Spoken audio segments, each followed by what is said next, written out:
YSR Congress ने यहाँ विकास की गाड़ी को पटरी से उतार दिया। ఏపీ జీడీపీ 2019లో 8.7 లక్షల కోట్ల రూపాయల నుండి 150% పెరిగి 13.1 లక్షల కోట్లకు చేరింది. 16.2% భారతదేశంలో 4వ స్థానంలో నిలిచింది.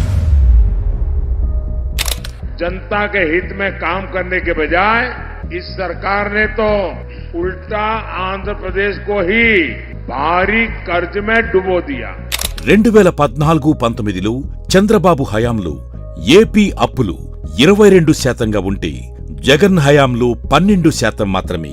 అదే సమయంలో కేంద్రం యొక్క రుణవృద్ధి 2019 నుండి 13.1% కంటే ఇది మెరుగ్గా ఉంది. మీరు 10 సంవత్సరాలలో జోడించిన 109 లక్షల కోట్లకు పరిష్కారం లభిస్తుందని ఆశిస్తున్నాం. आंध्र पर डेवलपमेंट जीरो है, इन्वेस्टमेंट स्टॉप है. జగన్ ప్రభుత్వం ఒక్క 2023 సంవత్సరంలోని 13.5 లక్షల కోట్ల పారిశ్రామిక ఎంఓయూలను తీసుకువచ్చింది. ఇది చంద్రబాబు ఏడాదిలో చేసిన దానికంటే ఎక్కువ.